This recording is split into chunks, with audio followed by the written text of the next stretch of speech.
इस वीडियो में आप देख सकते हो कि व्यास नदी का जलस्तर काफी ज्यादा बढ़ गया है। पिछली बार के मानसून में तो व्यास नदी के इस बढ़ते जलस्तर ने पंचवक्तर मंदिर के शिखर तक को छू लिया था, लेकिन अभी तक ये थोड़ा सा कम है क्योंकि हिमाचल में फिर से बादल फटने जैसी घटनाएं शुरू हो गई हैं। बादल फटना, लैंडस्लाइड्स, ये सारी चीजें शुरू हो गई हैं। तो कहां पर कितने लोग मरे, क्या नुकसान हुआ, और इन चीजों के अलावा जो हमें सच में जानने की जरूरत है वो ये है कि क्यों ये सारी चीजें हो रही हैं। हिमाचल क्यों प्रोन है इन सब चीजों से, या कि यहाँ पर ज्यादा ये बादल फटने जैसी घटनाएं हो रही हैं, या फिर लैंडस्लाइड और फ्लड जैसी सिचुएशंस। तो इस वीडियो में हम जानेंगे वो रीजंस कि किस तरह से बादल फटते हैं हिमालयन रीजन में, और किस तरह से ये जो लैंडस्लाइड्स हैं क्यों होते हैं, ये हिमाचल प्रदेश में फ्लड जैसी सिचुएशंस क्यों आती हैं। तो चलिए शुरू करते हैं हमारी आज की इस डिस्कशन को। क्लाउड बर्स्ट यानी बादल का फटना। पहले ये माना जाता था कि बादल पानी से भरे गुब्बारे की तरह सॉलिड मास होते हैं और जब ये फूटते हैं तो सारा पानी एक ही जगह पर गिर जाता है। लेकिन वैज्ञानिक ऐसा नहीं मानते हैं। वैज्ञानिकों के अनुसार किसी भी जगह जब कुछ मिनटों में तेज बारिश होती है तो उसे ही बादल का फटना कहा जाता है। ये तेज बारिश 10 सेंटीमीटर पर आवर की दर से होती है, और क्योंकि ये घटना लोकलाइज्ड होती है यानी एक इलाके तक ही सीमित होती है, तो कई लाख लीटर पानी एक जगह पर गिर जाता है, जिससे उस क्षेत्र में तेज बहाव या बाढ़ जैसी स्थिति बन जाती है। इसे फ्लैश फ्लड भी कहा जाता है। तो क्या बादल फटने की घटनाएं सिर्फ पहाड़ी क्षेत्रों में होती हैं? बादल कहीं पर भी फट सकते हैं, चाहे वो पहाड़ी एरिया हो या फिर मैदानी एरिया हो, लेकिन अपनी ओरोग्राफी के कारण पहाड़ी एरिया क्लाउड बर्स्ट के लिए ज्यादा प्रोन होते हैं। इसके साथ पहाड़ों पर पानी रुकता भी नहीं है, तो इसके रास्ते में जो कुछ आता है साथ में बह जाता है। अब हम समझेंगे कि बादल किन कारणों से फटते हैं। अधिकतर बादल फटने की घटनाएं जून से अगस्त में होती हैं। इस समय नॉर्दर्न हेमिस्फीयर में समर्स होती हैं। इस वजह से डे टाइम हीटिंग भी ज्यादा होती है। डे टाइम हीटिंग के कारण लैंड और वाटर गर्म होते हैं और इसी के साथ वातावरण में मौजूद हवा भी गर्म होती है। जब हवा गर्म होती है तो ये ऊपर की तरफ उठती है और निचले इलाकों से ऊपरी इलाकों में मूव करना शुरू करती है। आप लोगों को पता ही है कि पहाड़ी क्षेत्र मैदानी क्षेत्रों के कंपैरिजन में ज्यादा ठंडे होते हैं, और कोई भी चीज जब गर्म होती है तो वो ठंडी जगह पर ही जाती है। जब ये गर्म हवा पहाड़ों पर पहुंचती है तो पहाड़ों की टोपोग्राफी इनके रास्ते में बैरियर बनती है, तो यहां से गर्म हवा फोर्सफुली ऊपर की तरफ उठती है। इसे ओरोग्राफिक लिफ्टिंग भी कहा जाता है। पहाड़ों पर हाई एल्टीट्यूड में जाकर जब ये हवा ठंडे क्षेत्र में पहुंचती है, फिर यहां पर होती है कंडेंसेशन की प्रोसेस। कंडेंसेशन या संघनन वह प्रक्रिया है जिससे वाटर वेपर्स वाटर ड्रॉपलेट्स में बदलते हैं। तो कैसे होती है ये कंडेंसेशन की प्रक्रिया? आपको पता ही होगा, मैटर की 3 स्टेट्स होती हैं, सॉलिड, लिक्विड और गैसियस। गर्म हवा गैसियस फॉर्म में होती है, और जब ये ठंडे सरफेस में पहुंचती है तो मॉलिक्यूल्स एक दूसरे के क्लोज आते हैं और पानी की बूंदों में बदल जाते हैं।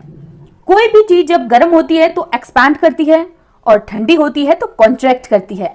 इसी तरह से ये मॉलिक्यूल्स भी जब ठंडे एरिया में कॉन्ट्रैक्ट होकर के एक दूसरे के क्लोज आते हैं और लिक्विड ड्रॉपलेट्स यानी पानी की बूंदों को बनाते हैं। इसी तरह से बादलों का निर्माण होता है और फिर इसके बाद बारिश होती है।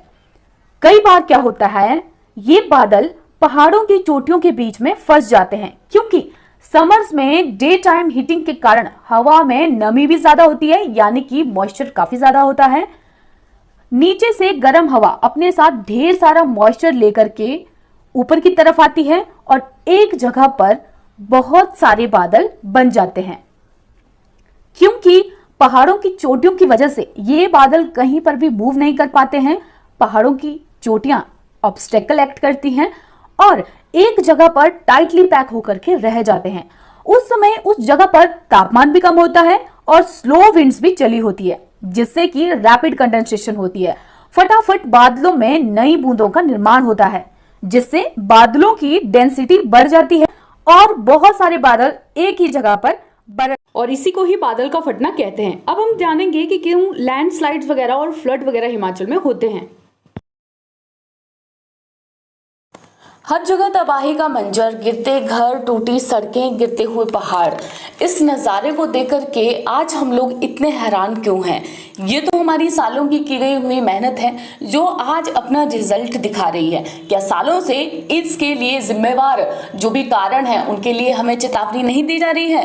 2015 में जब नेपाल में अर्थक्वेक आया था, हिमाचल हाईकोर्ट ने साफ तौर पर कहा था कि हिमाचल में भी इलीगल कंस्ट्रक्शन को रोक दो, नहीं तो इसी तरह के कुछ प्रभाव हमें देखने के लिए मिलेंगे। क्या इलीगल मक डंपिंग के लिए बार बार हमें नहीं कहा जा रहा है? नो मीन्स नो कैंपेन को तो हम कैसे ही भूल सकते हैं। मॉनसून में आई हुई इस तबाही का अगर हम एक कारण देखें तो जब भी कोई प्राकृतिक आपदा की बात आती है तो पहला रीजन हमारा आ जाता है क्लाइमेट चेंज, यानी कि जलवायु परिवर्तन। आईपीसीसी यानी inter governmental panel on climate change 6th की रिपोर्ट ने कहा है कि हिमालय और जो कोस्टल क्षेत्र हैं वो जलवायु परिवर्तन से सबसे ज्यादा प्रभावित होंगे। और ये देखा भी जा रहा है कि काफी समय से कम समय में ज्यादा बारिश हो रही है पहाड़ों में। इस बार जो बारिश का कारण माना गया है वो माना गया है साउथ वेस्ट मॉनसून को और अनयूजुअल वेस्टर्न डिस्टर्बेंसेस को। मुझे इतनी उम्मीद है कि शायद इन दोनों टर्म से आप लोगों को पता ही होगा कि ये क्या है। साउथ वेस्ट मॉनसून से नॉर्मल जो मॉनसून में हम लोगों को बारिश मिलती है वो इसके लिए जिम्मेवार होता है। वेस्टर्न डिस्टर्बेंसेस विंटर्स में यानी सर्दियों में जो हम लोगों को बारिश होती है वो इसकी वजह से हम लोगों को नॉर्मली मिलती है। लेकिन इस बार इनकी जो टाइमिंग है, प्राय देखा जा रहा है कि ये जो वेस्टर्न डिस्टर्बेंसेस हैं इनकी जो पैटर्न है वो काफ़ी ज़्यादा चेंज होता जा रहा है। तो साउथ वेस्ट मॉनसून और जो वेस्टर्न डिस्टर्बेंसेस है, जहाँ पर भी इन दोनों का टकराव होता है वहाँ पर होती है भारी बारिश और होता है फ्लड्स, लैंडस्लाइड्स इत्यादि। तो इस बार ये देखा गया कि दोनों के टकराव की वजह से ही ये अनयूजुअल बारिश हिमाचल प्रदेश में हो रही है। लेकिन क्लाइमेट चेंज को ही सिर्फ अगर हम इसका एक रीजन मानेंगे तो ये तो हमारे साथ बहुत बड़ी नाइंसाफी होगी। इसको समझने के लिए चलते हैं थोड़ा सा और पीछे। 25 जनवरी 1971 को जब हिमाचल प्रदेश को पूर्ण राज्य का दर्जा मिला था तो उसके बाद डेवलपमेंट के लिए आया doctor Parmar model.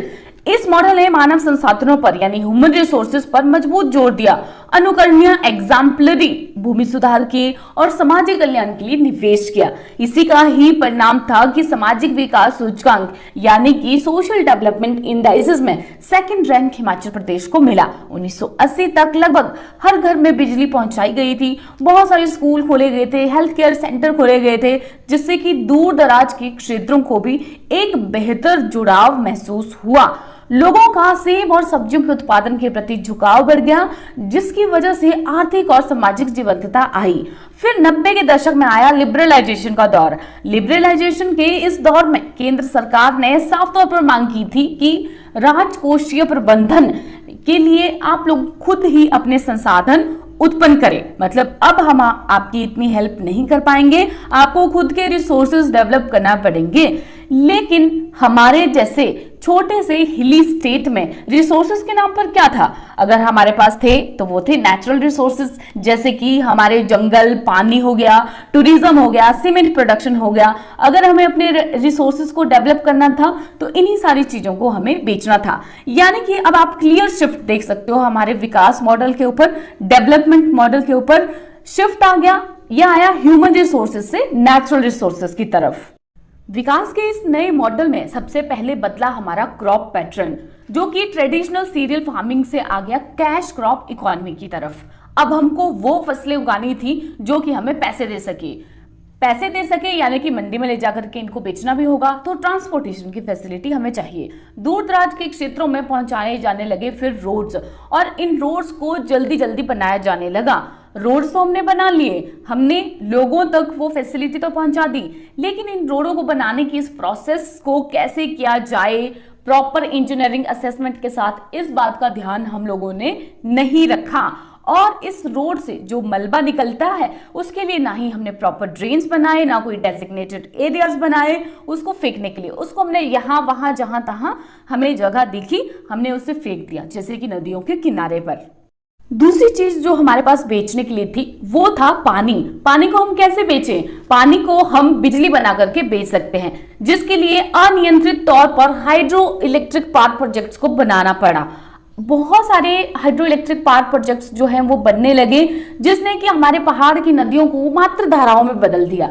Run of river dams के बारे में तो आप लोगों ने सुना ही होगा। इस परियोजना में हम क्या करते हैं कि पहाड़ों में जो खोदी गई सुरंगें हैं, इसके माध्यम से पानी को मोड़ा जाता है और खुदाई से जो निकला हुआ कचरा है, जो मलबा है, उसे नदियों के किनारे पर फेंक दिया जाता है। तो जब भी बारिश होती है, इस कचरे को भी अपने साथ ही वो नदियों में ले जाती है, जिससे क्या हो गया है, जो नदियां हैं उनमें ये जम गया है। एक तरह से नदियों की जो गहराई है वो खत्म हो गई है और जब भी इस तरह की कोई भारी बारिश आती है तो क्योंकि इनकी गहराई में कमी आ गई है, तो पानी जो है वो साइड से यहाँ वहां से निकलने लगता है। बाढ़ का कारण यही तो है। फिर आप लोगों ने एक चीज नोटिस की होगी कि अभी जितनी भी तबाही हुई है वो सबसे ज्यादा ब्यास या उसके आसपास के एरिया में ज्यादा हुई है, क्योंकि जो हमारी ब्यास नदी है उसमें गहराई नहीं बची है, क्योंकि इसमें इलीगली तौर पर इतना ज्यादा मलबा फेंक दिया गया है कि इसकी गहराई में कमी आ गई है। तो अब जब यहाँ पर थोड़ी सी ज्यादा बारिश होगी तो पानी आसपास के